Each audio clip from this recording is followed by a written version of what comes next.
Good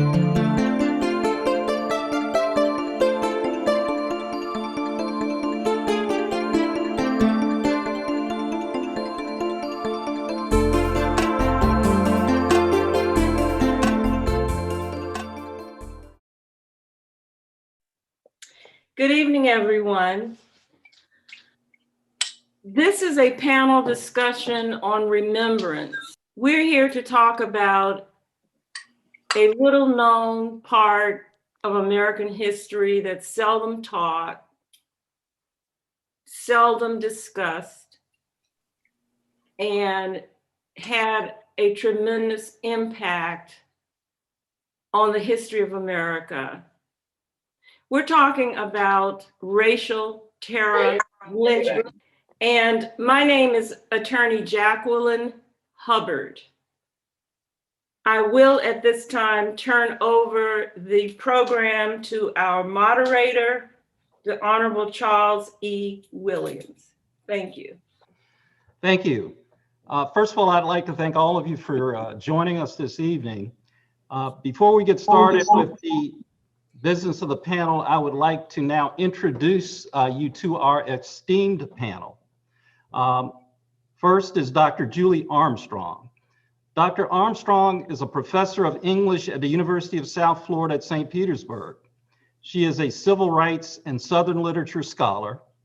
Dr. Armstrong is the author of The Cambridge Companion to Civil Rights Literature and Mary Turner and the Memory of Lynching. She has been the recipient of the Chancellor Award for Excellence in Research and Creative Art.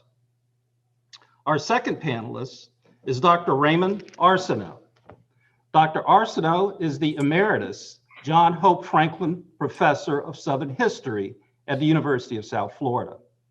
He is a specialist in the political, social, and environmental history of the American South. He is the author of Freedom Riders, a companion to the PBS series of the same name, and most recently, Arthur Ashe, A Life, the definitive biography of Arthur Ashe. Dan Boxer leads the Boxer Diversity Initiative. The Boxer Diversity Initiative promotes diversity and inclusion to encourage a better understanding of the diverse groups, racial, religious, and gender in Southwest Florida. The Boxer Diversity Initiative is spearheading the Community Remembrance Project in the Minnesota region with groups such as Minnesota Asala, Newtown Alive, and the Sarasota African American Cultural Coalition. Jacqueline Hubbard is an attorney, a community activist, and volunteer. She is the president of the St. Petersburg chapter of ASALA, the Association for the Study of African American Life and History. She served as the St. Petersburg Community Remembrance Project Coalition liaison for this project. And finally, Andrew Walker. Andy Walker is a native of St. Petersburg, also a community activist and volunteer. He is Director of Health and Wellness for the National Senior Games Association and an original member of the St. Petersburg Community Remembrance Project Coalition. During the period between the Civil War and World War II, thousands of African Americans were lynched in the United States. Lynchings were violent and public acts of torture that traumatized Black people throughout the country and were largely tolerated by state and federal officials. These lynchings were terrorism. Terror lynchings peaked between 1880 and 1940 and claimed the lives of African American men, women, and children who were forced to endure the fear, humiliation, and barbarity of this widespread phenomenon unaided. St. Petersburg and Pinellas County and the entire Florida Gulf Coast was not spared from this terror against its own citizens. So we'll begin tonight with Jacqueline Hubbard, who will speak to us now and give us a brief history of lynching in America. Ms. Hubbard. Yes, and I would like to acknowledge my gratitude to the Equal Justice Initiative for preparing so many written books regarding this particular subject. W.E.B. Du Bois stated in Black Reconstruction in America, 1860 to 1880, that the success of the political doctrine of racial separation united the planter class and the poor white, because the theory of race was supplemented by a carefully planned and slowly evolved method that drove a wedge between the poor white and the Negro. This wedge was so completely drawn that there is probably not today a set of workers or laborers who, having been kept apart, yet having similar interests, hate and fear each other so deeply, and whose notion of common interest seems to pass by the wayside. Every right afforded the Black race was taken away and given to poor whites as they struggled against the same oppressor. They failed to realize the logical outcome of such racism would be mob violence and lynching as spectacle against Black Americans. As W.B. Du Bois stated, the use of the color line has been successively used to divide the electorate and oppress the Negro. By 1875, after the end of the Civil War in 1865, Northern support for the civil rights of Black people in the South was definitely declining.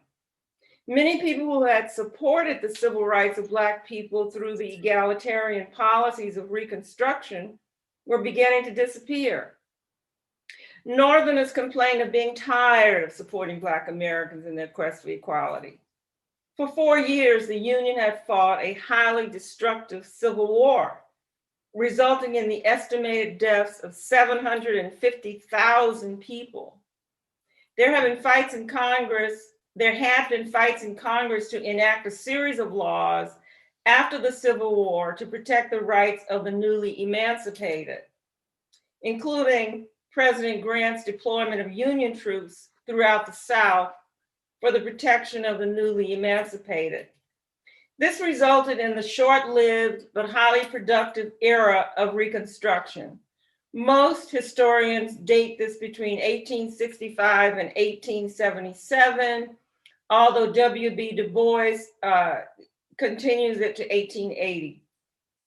President Grant was fairly unrelenting in his efforts to ensure that the previously enslaved had their civil rights, especially the right to vote. Reconstruction required the heavy hand of federal protection. President Grant understood that the right to vote would be the saving grace for Black people in a democracy, and was fairly unrelenting in his quest to protect the vote for African Americans. He sent federal troops to the South to ensure compliance after the Civil War. This concept was called radical Reconstruction.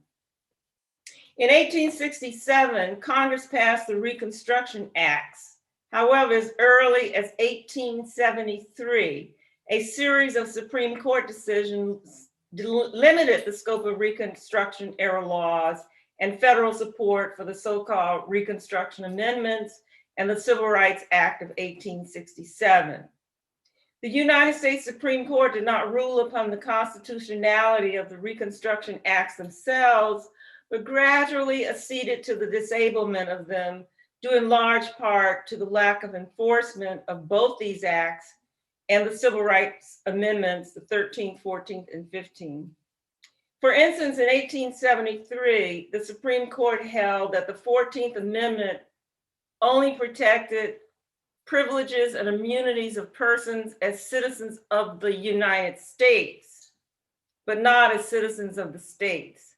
And I refer you to a book entitled Reconstruction After the Civil War by John Hope Franklin. After losing the Civil War over the institution of slavery, angry Southern Blacks resorted to intimidation and violence to keep Blacks from voting, among other things. This was to restore white supremacy that clearly had existed during the time of enslavement. The lack of support from the judiciary and other factors, such as the inability of President Grant to run for re-election because of cancer, led to what we call the Compromise of 1877, which is considered by most historians to be the date Reconstruction ended and open governmental support of racial oppression began again. Further, an economic depression during the time led to discontent within the Republican Party, which had been in the White House since 1861. As the 1876 presidential election approached, President Grant declined to seek a third term. The Republicans nominated Rutherford B. Hayes, who was the governor of Ohio, and the Democrats nominated Samuel Tilden. Hayes clearly favored an end to Reconstruction and the restoration of white supremacy in the South. In an article, a fairly recent article, I'll quote to you, during Reconstruction, a raft of attempted insurrections flared up across the former Confederacy. Violent storms of white supremacists rocked swaths of the South, all aimed at undoing the Union's victory during the Civil War, as well as the civil rights gains made shortly thereafter. Racial equality, civil rights protection, basic recognition of democratic outcomes, all were targets of rampaging white terrorists using violence to launch themselves to power once more. The numbers are hazy, but dozens perished as a direct result of insurrection, part of the thousands of victims of white supremacist political violence immediately following the Civil War. In 1876, as I said before, resulted in a compromise because there were 20 disputed electoral votes. Tilden had 184 of the 185 electoral votes needed, and Hayes had 165 votes, and there were 20 electoral votes that were hotly contested. What happened was a compromise was reached, and the Democrats agreed that if Hayes would take away the federal troops that were in the South and go easy on the white populations there, they would accept his victory and give him the 20 disputed electoral votes. He agreed to do so and withdrew all federal troops from the South. Now, understand what that meant. That meant that Blacks in the South were left to the Southern electoral process and the people in power to protect them, which of course they had never done and never would do. This deal was struck to resolve this dispute, and it's called the Compromise of 1877. After the withdrawal of the federal troops, a period of racial terror lynchings began in earnest. The reintroduction and enforcement of Jim Crow laws came up again. Institutionalized racial segregation continued in earnest throughout the South. White supremacy increased the violent and bloody process of public lynchings that lasted at least until the 1950s. In 1957, there became a change in the focus of the US Supreme Court, and they ruled in Brown versus Board of Education of Topeka, Kansas, that racial segregation in public schools was unconstitutional. Since then, the Equal Justice Initiative has counted over 6,200 racial terror lynchings during this period. At least 4 of those occurred here in Pinellas County, Florida. And today, a friend of mine just sent me a notice of another one that occurred in a county near here. This period of American apartheid lasted nearly 80 years. It followed enslavement, Civil War, and Reconstruction. This period was probably the most racially segregated period in American history. Almost all interaction between the races was forbidden, and whites brutally enforced this separation by legally enacting laws and mounting terror campaigns, particularly in the South. This resulted in the institutionalism of white supremacy, mass incarceration of Black men, racial separation and segregation in American jobs, schools, sports, marriage, housing, and every other aspect of American life that ultimately bled into the entire country. Not until the 1960s did this violent racial suppression come to a temporary end. And how ironic, after President Obama's 2 terms in office ending in 2016, anti-Black racism has begun to rise again, resulting in the tumultuous and disputed election we just went through in 2020. Thank you. Thank you. Dr. Ray Arsenault will now discuss some of the specific incidents of lynching in this area. Dr. Arsenault.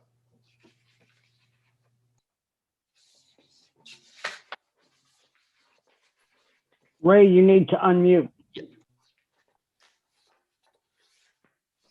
There we go. I'm unmuted now. Okay? Mhm. Can you hear me? We hear you. Okay, great. Sorry. So I'm going to talk about St. Petersburg, its history, its racial history, and the 3 lynchings that we know about that took place in the early 20th century. There may be others, but the historical record so far has only uncovered 3 in the city. St. Petersburg, the city itself as a town goes back to 1888 when the railroad came across the state, the Orange Belt Railway. At that point, there had only been one Black family living here, the Donaldson family, who came in 1868 from Alabama. But when the railroad came in 1888, there were roughly 100 African-American workers who helped build the railroad, and more than a dozen of them stayed once the railroad was completed, and that was sort of the basis for the Black community in St. Petersburg. And over time, over the next 15 years or so, the community grew so that by the turn of the century, roughly 1/4 of the population of St. Petersburg, which was a very small place, only 1,400 people in 1900, was African American.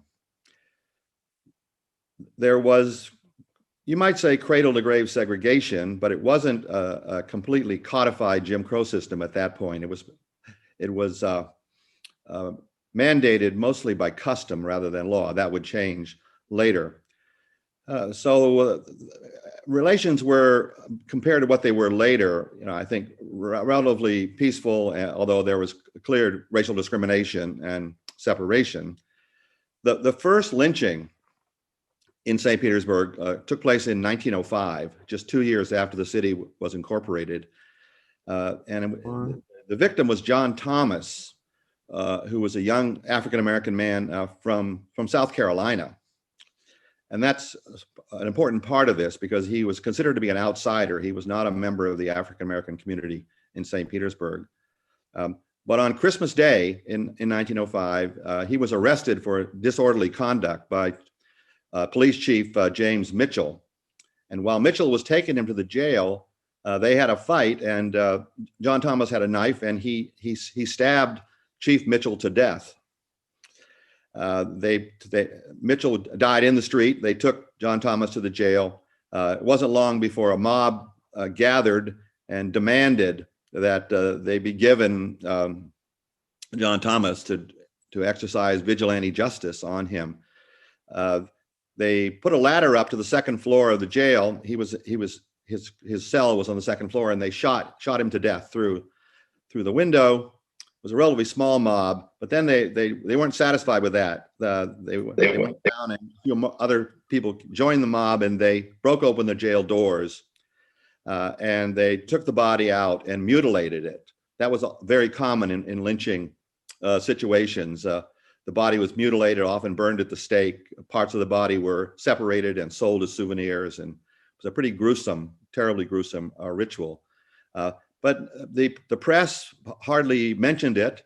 It didn't cause much of a stir, and it seemed to be an anomaly. But 9 years later, in 1914, community, of course, was much larger now, a population of about 8,000.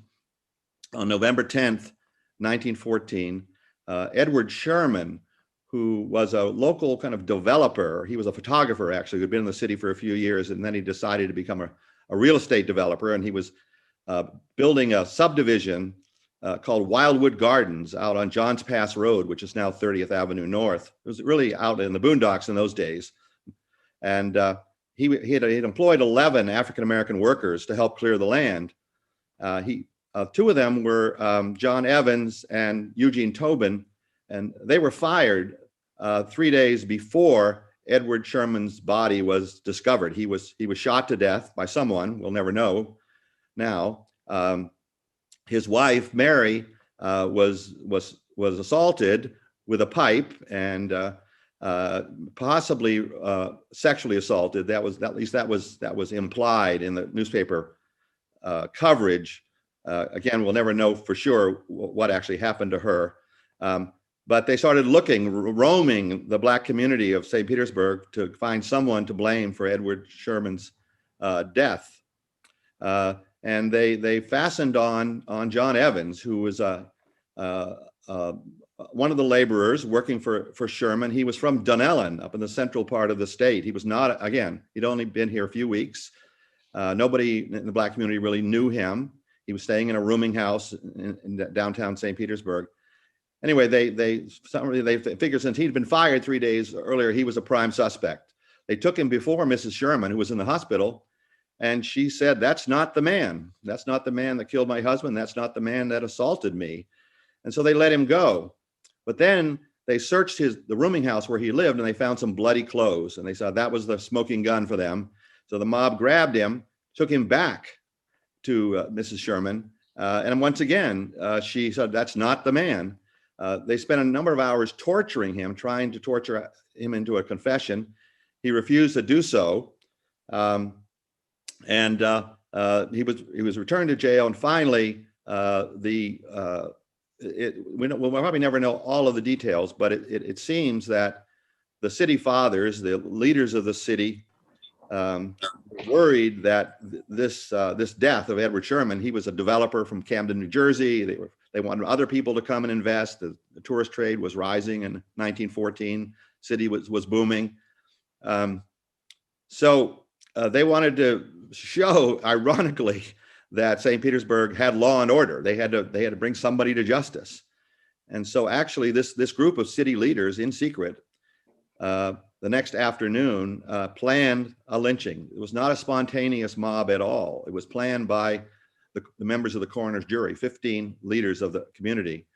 By this time, many people knew. They went and took him out of the jail, marched him down Central Avenue, down to 9th Street, which was now Martin Luther King, and 2 blocks south to the center of what was known as Cooper's Quarters, which was one of the 2 main Black neighborhoods in St. Petersburg.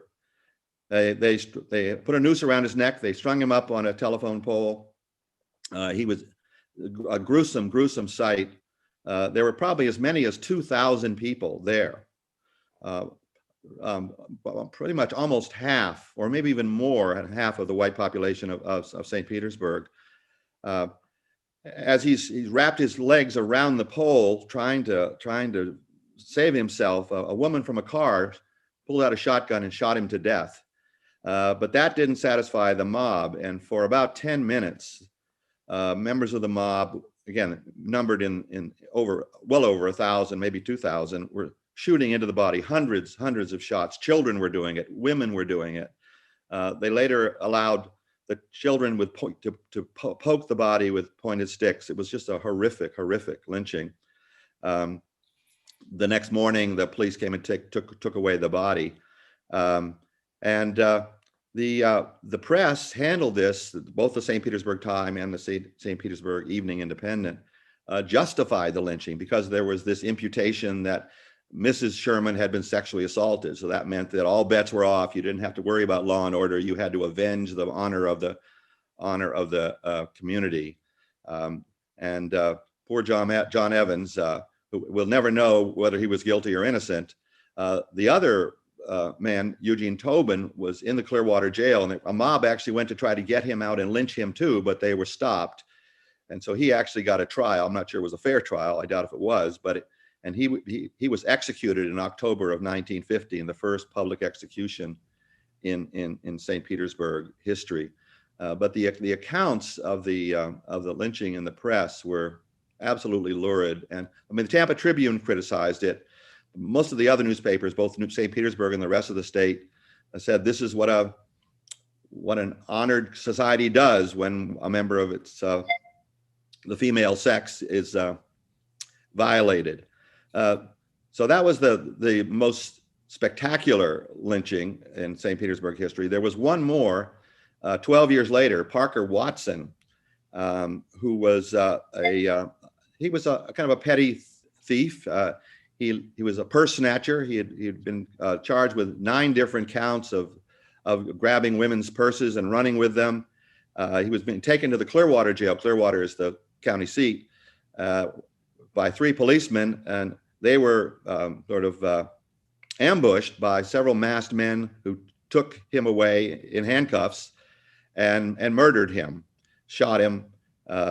And there's evidence, circumstantial evidence at least, that they tortured him by pouring carbolic acid on his face.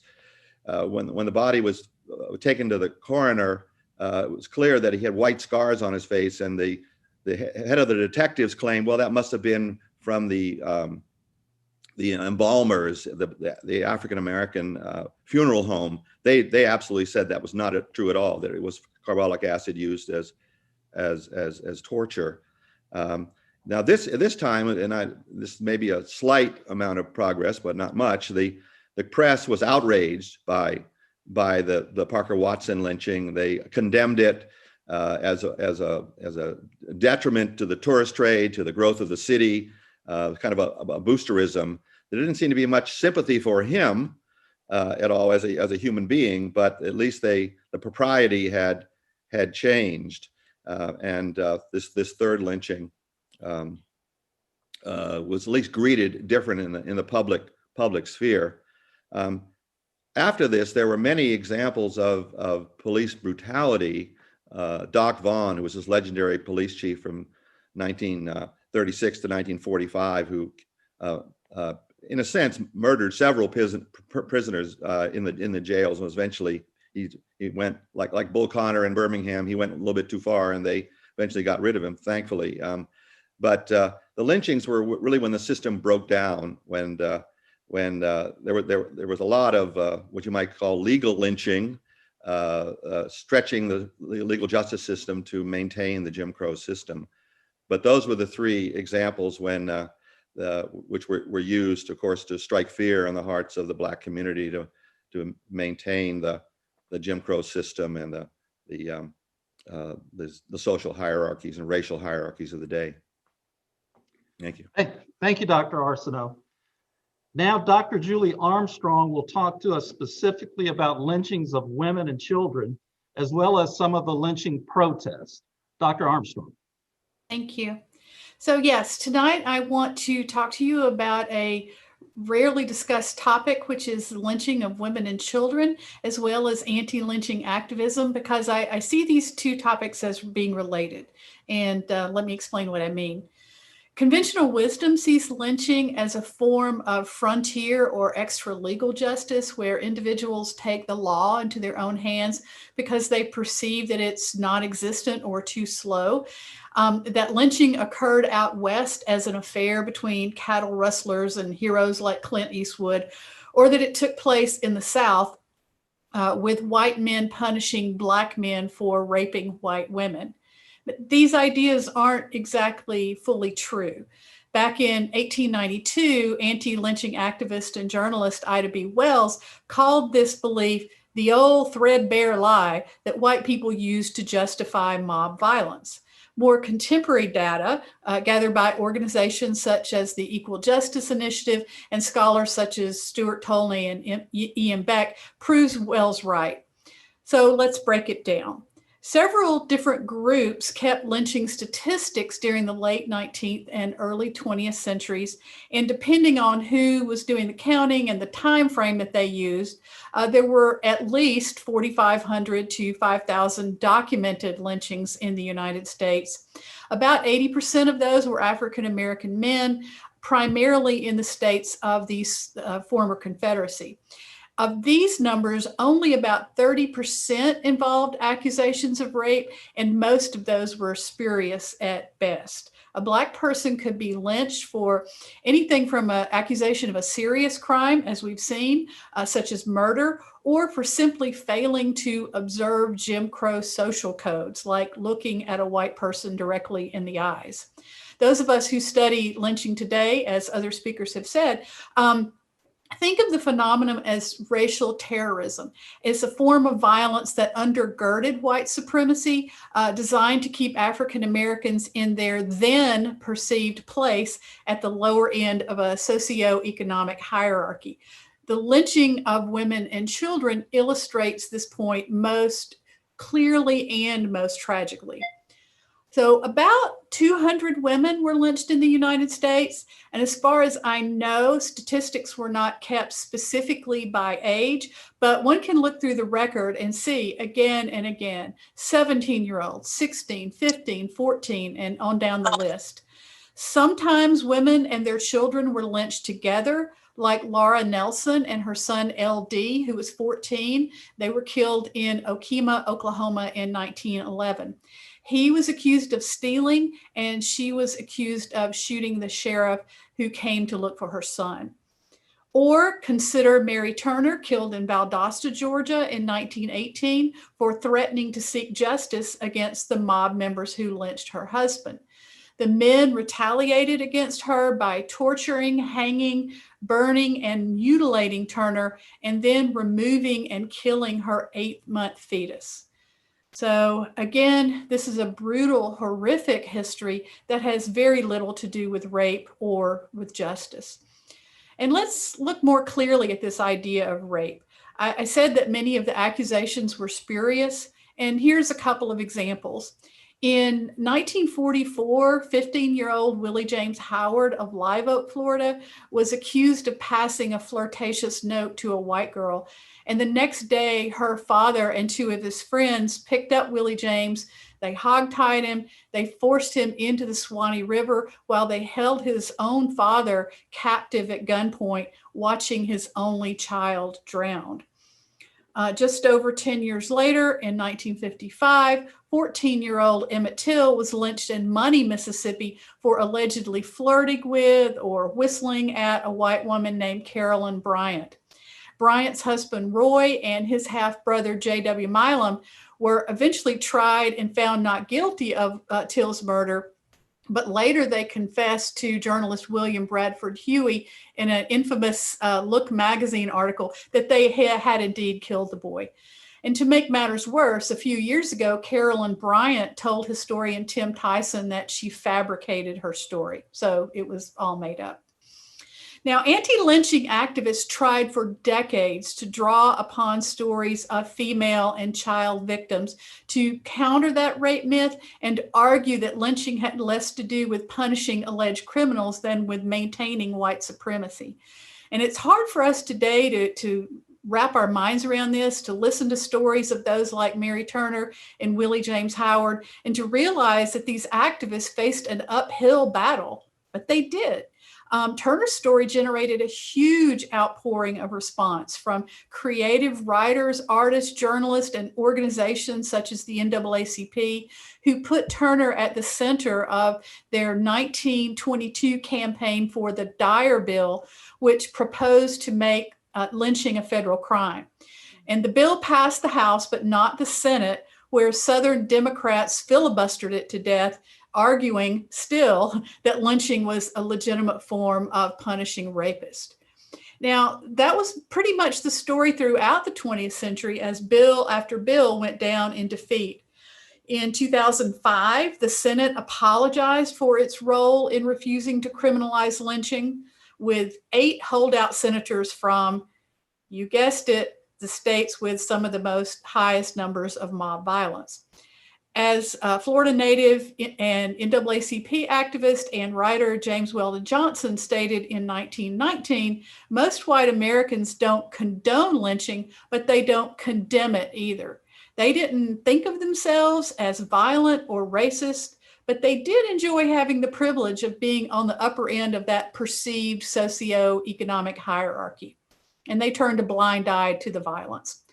Now, some white people did step up to fight back, including those of the Association of Southern Women for the Prevention of Lynching, founded in 1930 to say, no, no more, not in my name.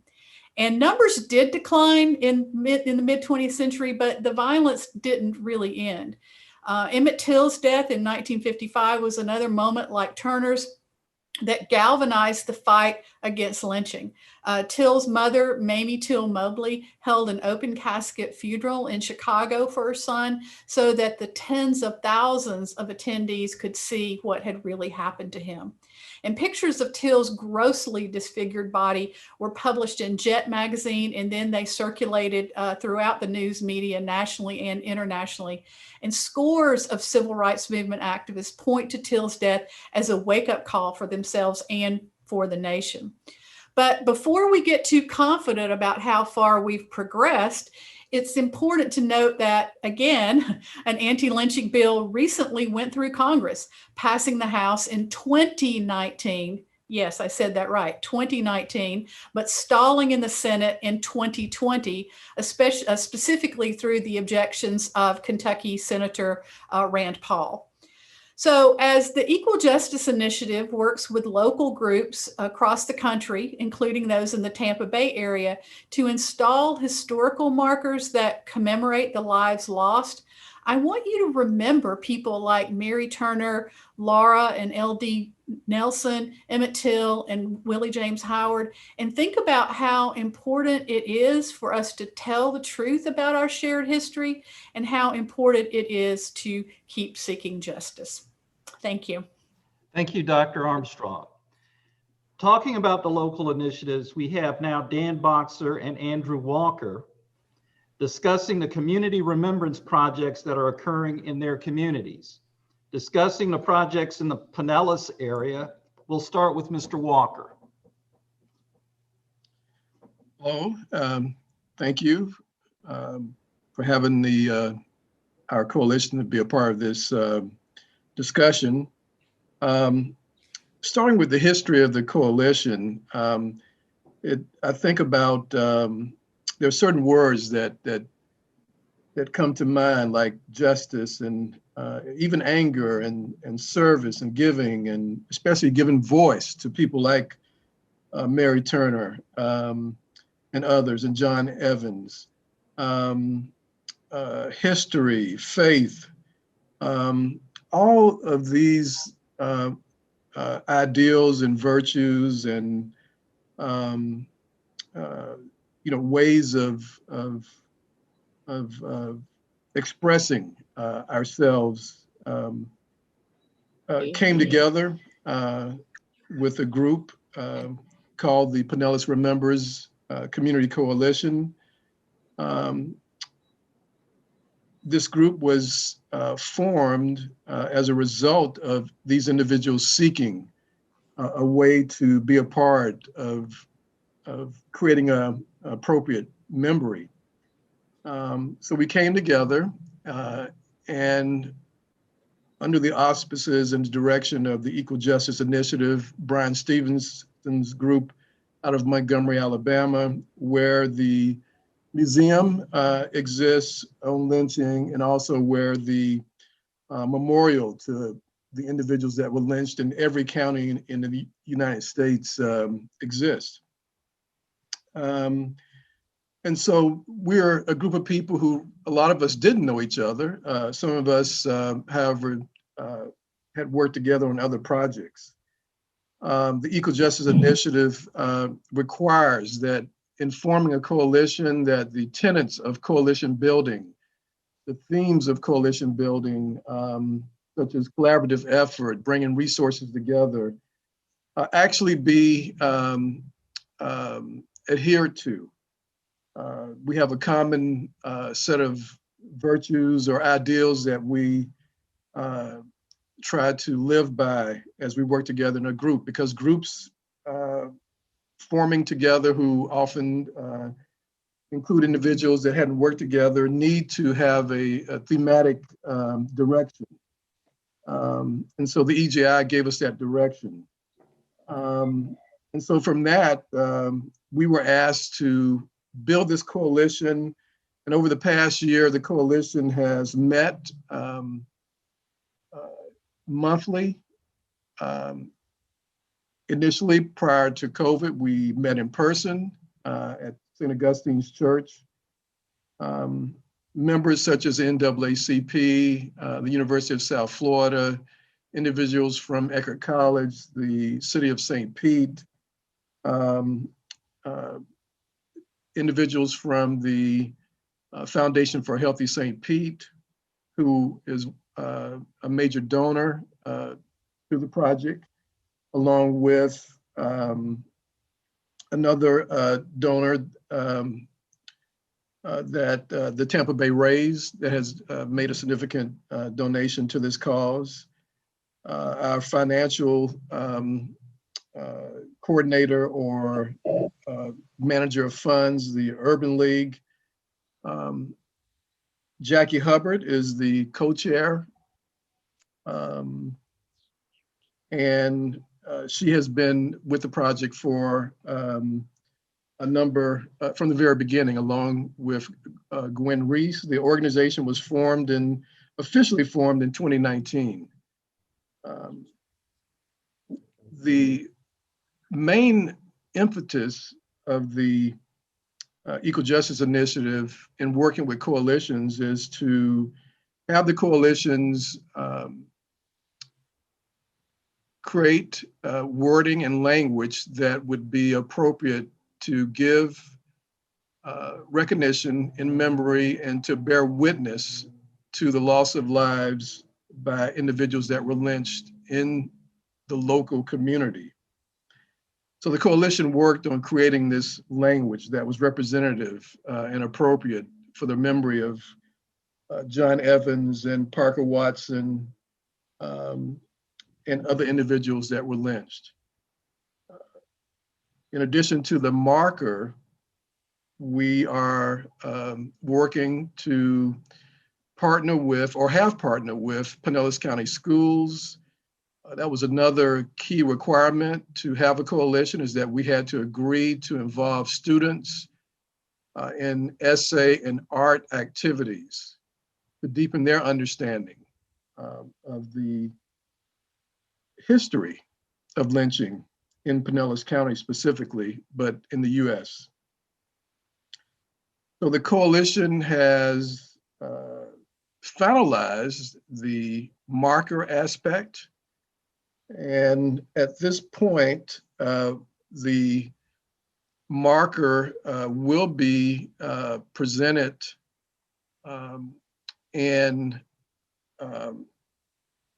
unveiled in a ceremony that is COVID restricted. And that is going to take place on Tuesday, the 23rd of February. Again, because it's COVID restricted, we will be providing a Facebook coverage of this event so that the attendance would be limited. We also, the city of, collaborating with the city of St. Pete, who's been a very strong collaborator in this event, donated the land. They will be providing a presentation, I believe, through their video channel. If not live, it will be played at a time in the future. Pinellas Remembers has a web page and a Facebook page. More details about the unveiling of the marker can be found there. Again, we encourage that you watch this because this particular unveiling is meant to be a more intimate event. We will be having a future event that will be open freely to the public. Also, you can find out more about future events related to the award ceremony that will recognize the winners of the essay contest that was done in collaboration with Pinellas County Schools and some of the art presentations.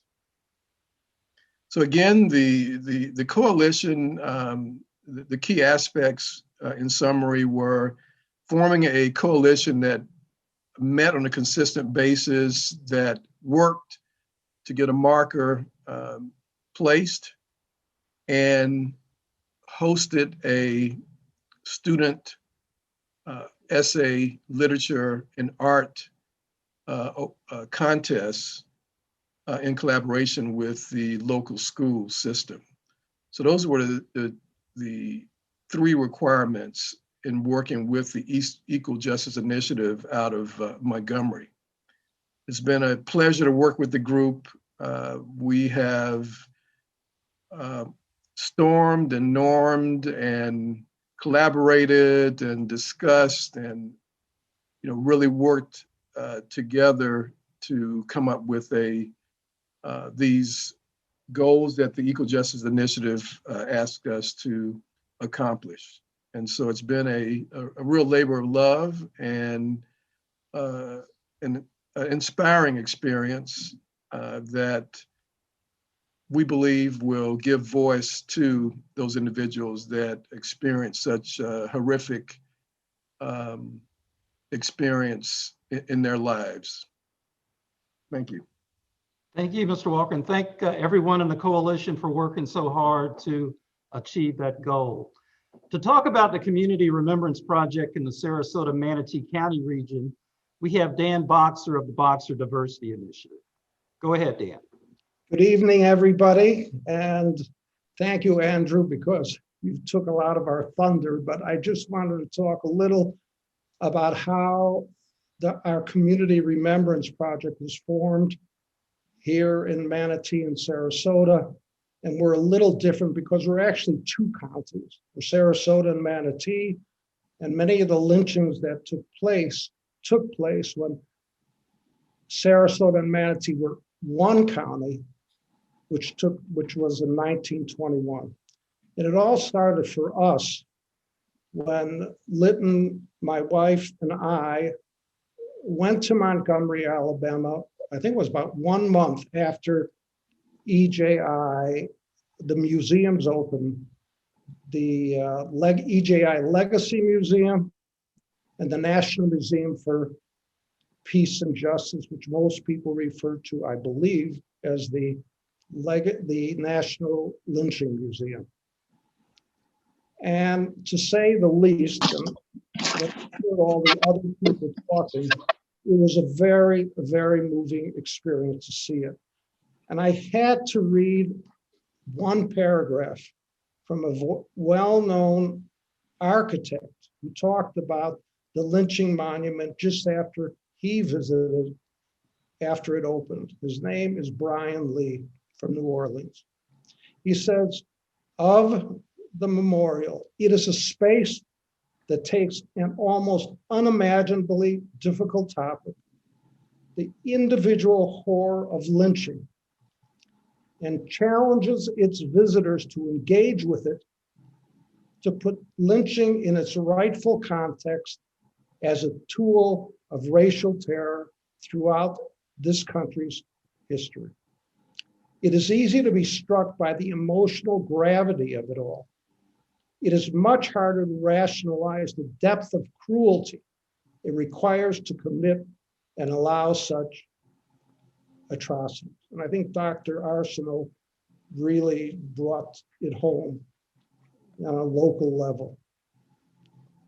And we went through the memorial, and as many people who visited know about the steel rectangular hanging monuments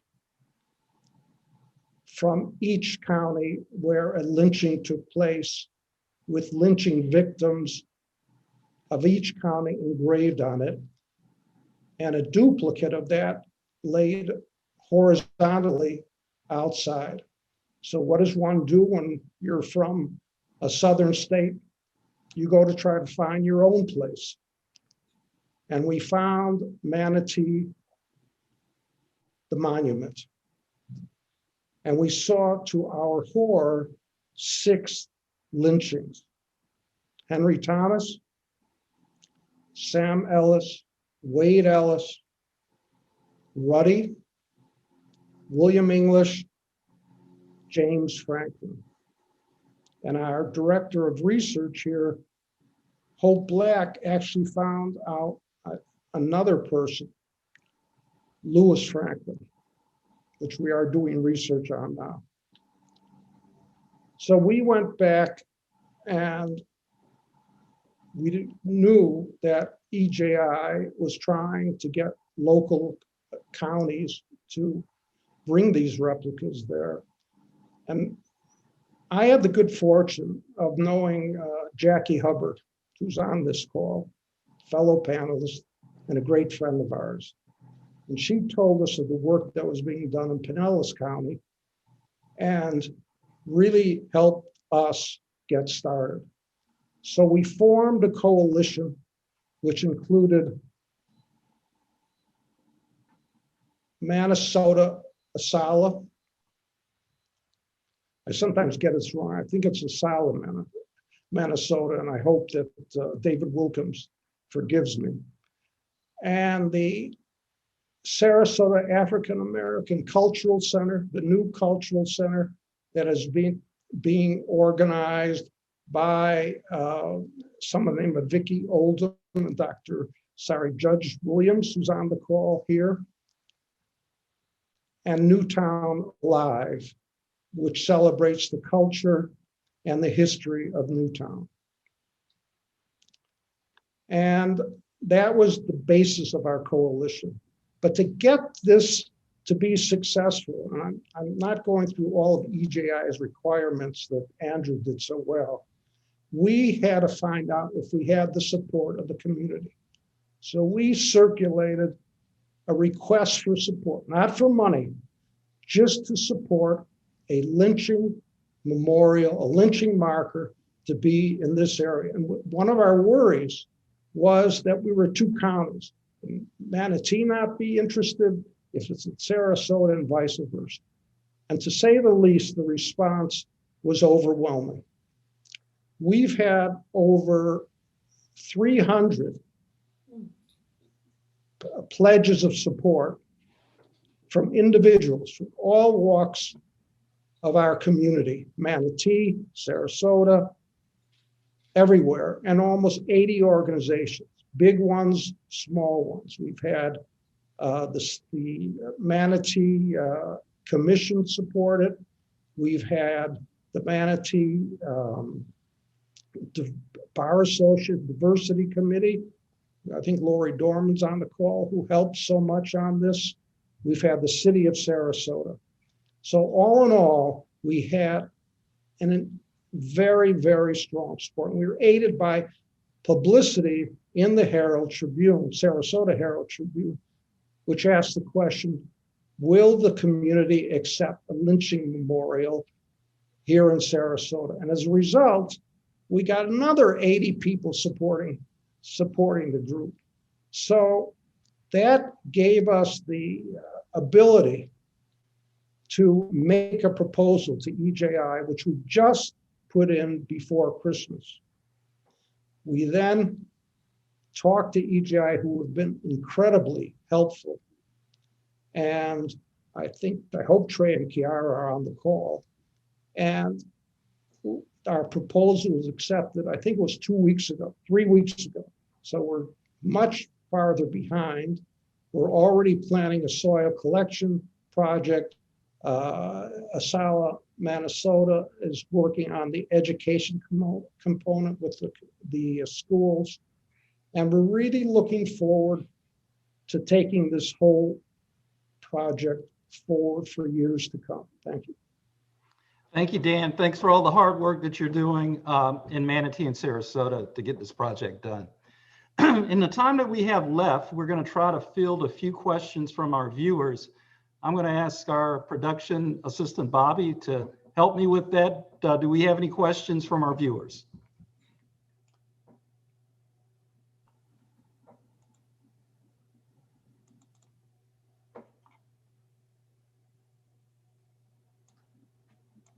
Okay. The first question is from Bren Ross Green. Is lynching a crime today in every state?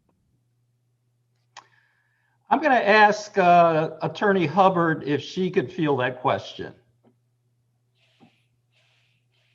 Okay.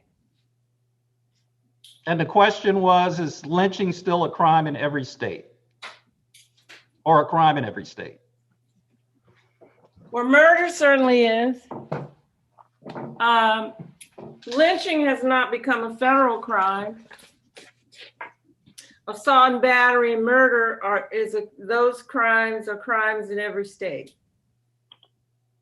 Probably a good time. A follow-on to that question was from the same person. Is there an official definition for lynching? Must it always include hanging, or can it involve other atrocities to be defined as such? Well, it's usually thought of as an extrajudicial killing, usually by a mob, and punishment for a crime that may or may not exist, except in the mind of the perpetrators of the lynching. Okay. Question from Ali Vaught. How was lynching used to boost the economic systems for white people and keep African Americans in poverty? I'm going to ask Dr. Arsenault if he would respond to that question. Sure.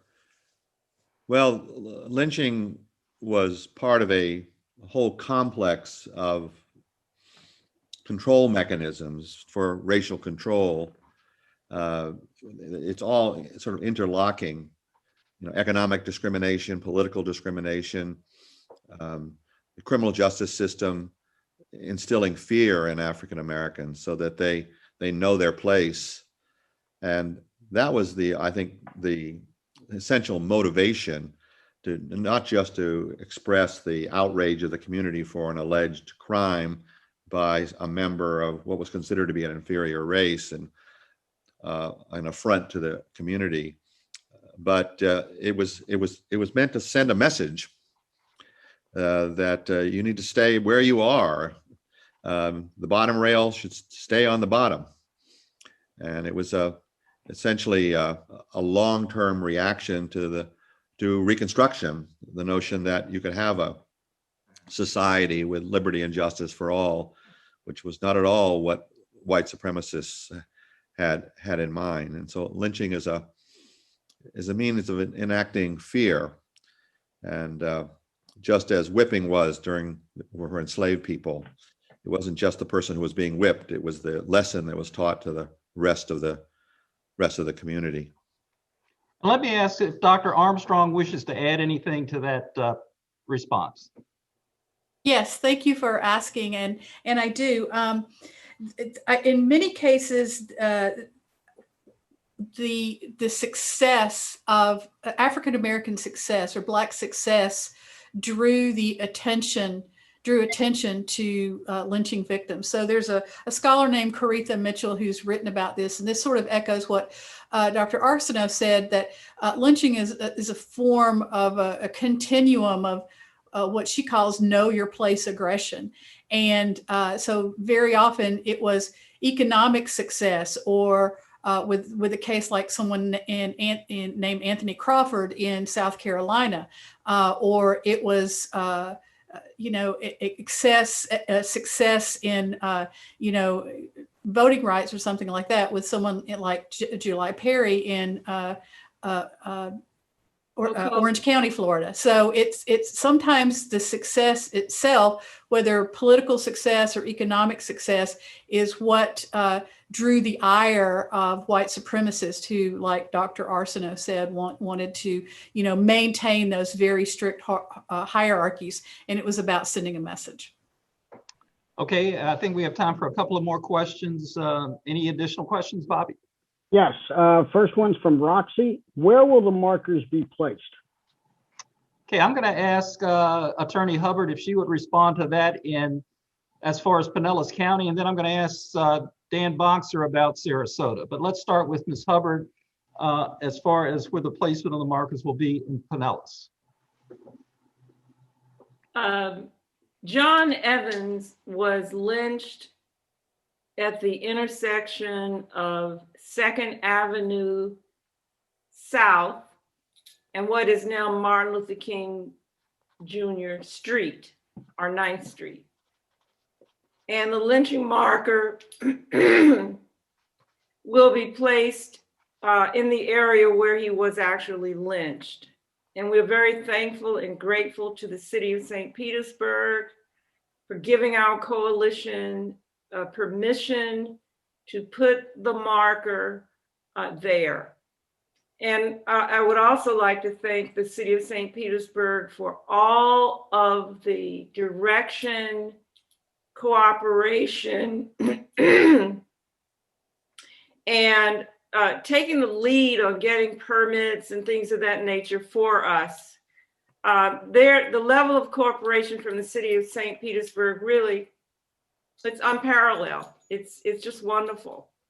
And the deputy mayor, Dr. Kanika Tomlin, has always been an advocate for us and a believer in the history of lynching and the fact that people should not forget.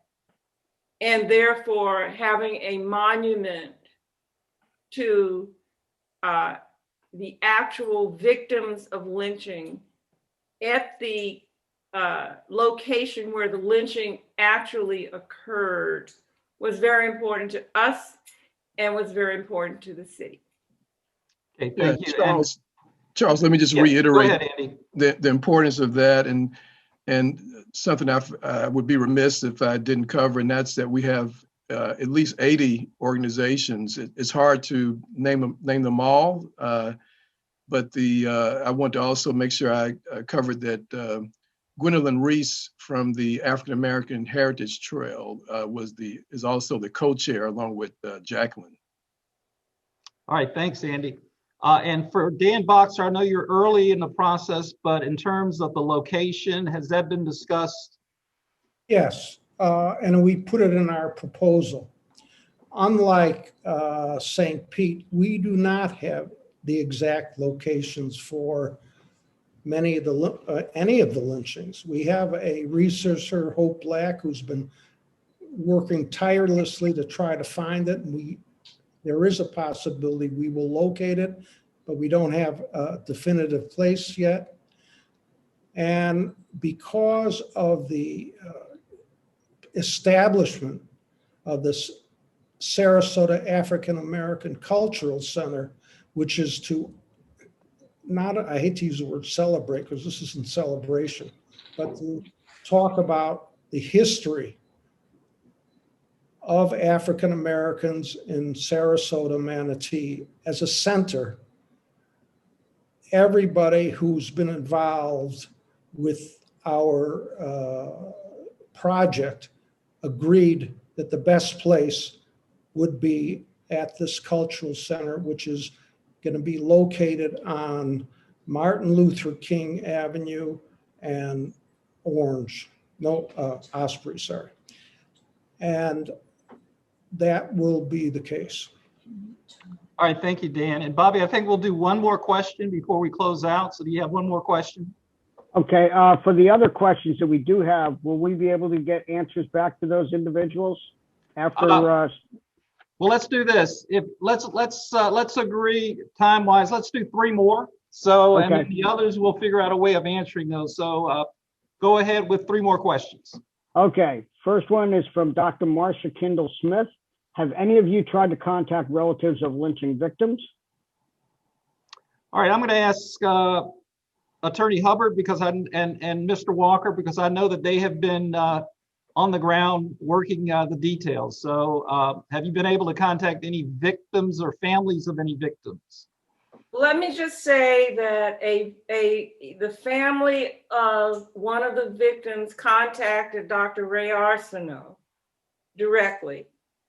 And at the time Dr. Arsenault was contacted, he was on his way out of town. And so he contacted me and asked me if I would follow up on trying to reach this family member of one of the victims, which I did. Wrote letters on numerous occasions to the family of one of the lynching victims. And they pretty much indicated that they didn't really feel that they wanted to have anything to do with the ceremony. However, about approximately a week ago, I received a call from a person who indicated to me, who asked me, she said that she has located the family of one of the same lynching victim, and she wanted to know if the family said that they would participate in the ceremony, would we like that? I passed that on, I think, to the unveiling committee or either the publicity committee, and everybody agreed that if in fact the family of one of the victims changes its mind and decides that it really would like to participate in the initial unveiling ceremony, that we would make room for them. Absolutely. We would love to have the family of one of the victims be present at the unveiling. And let me ask Dan Boxer, has there been any contact with any victims' families in the Sarasota-Manatee region? The answer is not yet. Again, we're working on it, but I have a sidebar to the question. The wife of our former president of Asylum, Minnesota, Dr. James Stewart, Carolyn Sheffield, her grandfather, whose name was Caesar Sheffield, was lynched in Valdosta, Georgia, in 1915. It's not directly relevant, but it brings it very much home to our local community. Sure. Okay, Bobby, another question? Okay, from Jan Newberger. During the course of the period of racial terror lynchings, was there a comprehensive effort on the part of religious organizations to end this brutal practice? No. Well, let me ask Dr. Armstrong and maybe Dr. Arsenault. I'll start with Dr. Armstrong. She like daddy, animated. My dad was so animated when we talk. I hear somebody's voice. Anyway,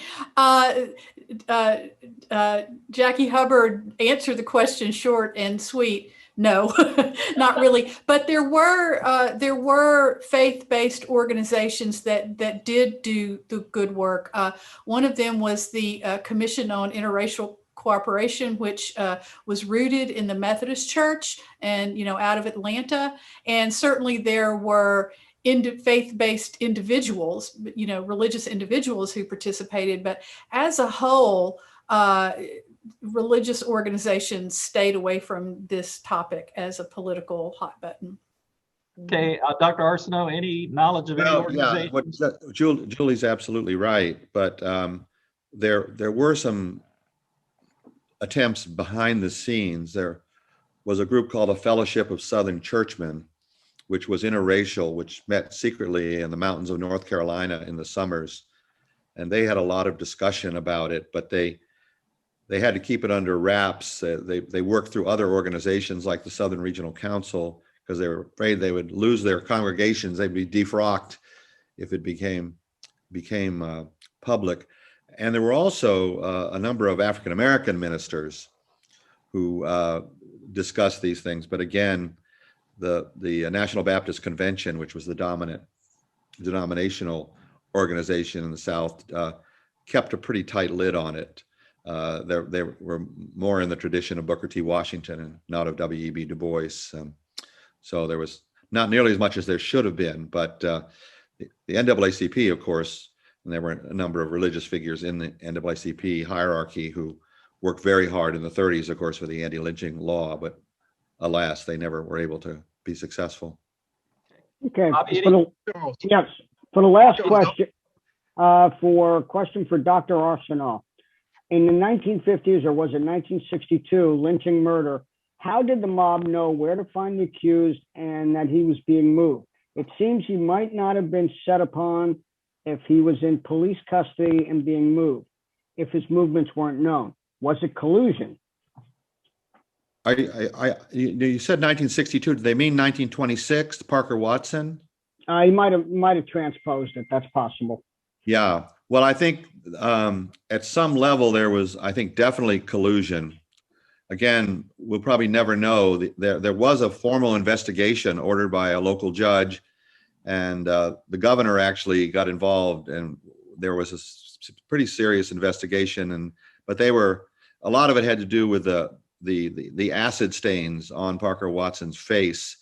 They worried more about that, the torture, rather than who was responsible. Nobody was ever indicted or brought to justice in any way. But the three policemen, in all likelihood, there was some collusion. There's no hard and fast evidence of that. And that was often the case. Sometimes it was unwilling collusion. Jailers were overwhelmed, sheriffs were overwhelmed, and they tried maybe at a certain point to protect prisoners, but then they realized that their own life was at stake, and they often just surrendered to the mob. So if that's the kind of collusion, I think it was very, very common. And there were a number of lynchings which came very close to being police murders. There was one in 1937 in St. Petersburg of J.C. Honeybaby Moses, again, was killed by Doc Vaughn, the legendary, infamous police chief that I mentioned earlier. So there's a tremendous amount of violence involving the police in maintaining order over the Black community. But they often didn't technically fit the definition of lynching as a vigilante, more than two people committing murder in the name of the community. So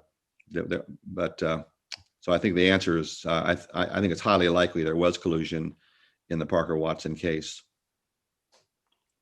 This might be a good one just to end on. The question from Patty was, is there or will there be a Black History tour of St. Petersburg? All right, I'm going to ask either Andrew Walker or Jacqueline Hubbard to answer that question. Okay, go as ahead. As I mentioned, the Gwendolyn Reese, who's with the African American Heritage Trail. So that's one of the official organizations that does tours of the historical African American community. Okay. And I'm pretty certain that this monument will be added to that tour. Okay, and before we close out, I'm going to ask Ms. Hubbard, do you have a couple of minutes? Do you want to sum up basically this effort and sort of give us your final thoughts before we close out? Well, let me just say this.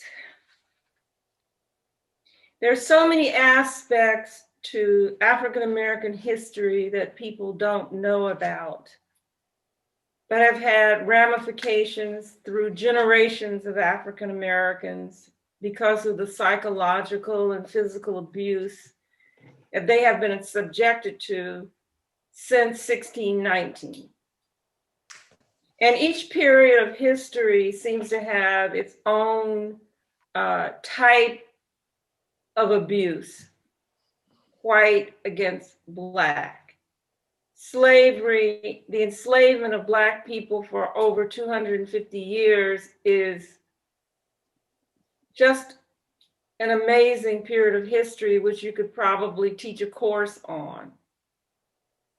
And then after the Civil War and prior to the Civil War, when we had the abolitionists and we had people like Frederick Douglass, who constantly try to get people to remember the atrocities that have been committed against people of color.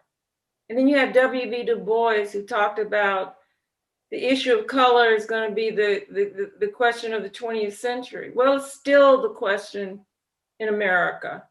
America has not come to grips with its history. America refuses to teach its history or acknowledge the kind of racism that's so endemic to this country. And until that happens, there need to be people like us in Sarasota and in the coalition in St. Petersburg to remind people of this history and to bear witness to it. America has a long, bloody path of racial oppression that has led us to where we are today. And we're not in a good place. I don't care what you say. You look at any indication of racial inequality and injustice, and it exists in the United States. We have mass incarceration, particularly of young Black males. We have inequities in terms of medical experiments that have been committed on African Americans, such as the syphilis study at Tuskegee Institute that lasted for 40 years until every single participant died, even though the participants in that study thought they were being treated for syphilis, they were not. You had 600 Black men as part of that study. And so you have an inbred suspicion on the part of African Americans to any kind of medical intervention or experiment that could lead to their deaths.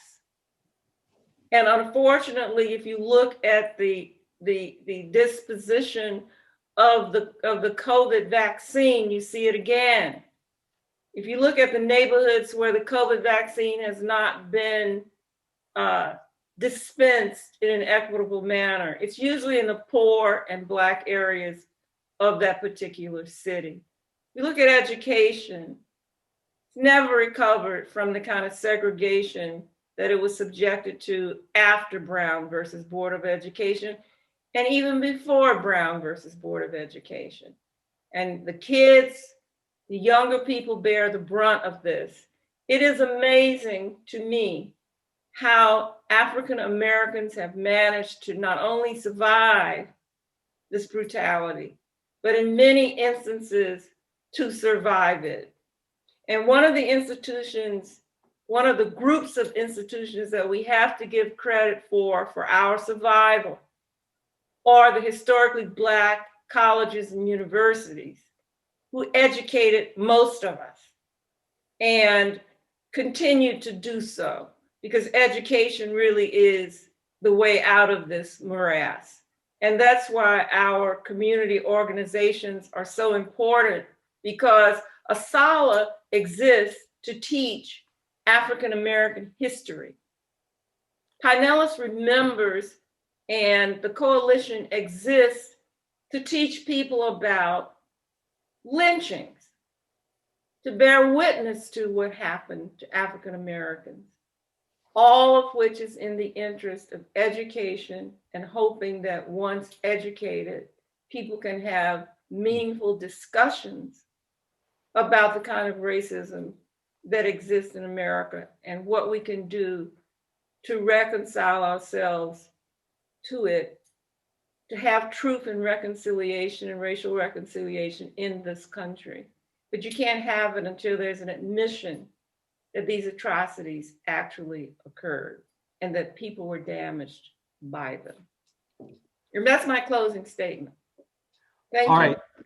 Thank you so much for that. And I want to thank everyone for joining us. I do want to specifically thank the Osher Lifelong Learning Institute at Eckerd College, the community partners, St. Pete, ASALA, the Boxer Diversity Initiative, and Eckerd College. Again, thank you so much for joining us. Good night.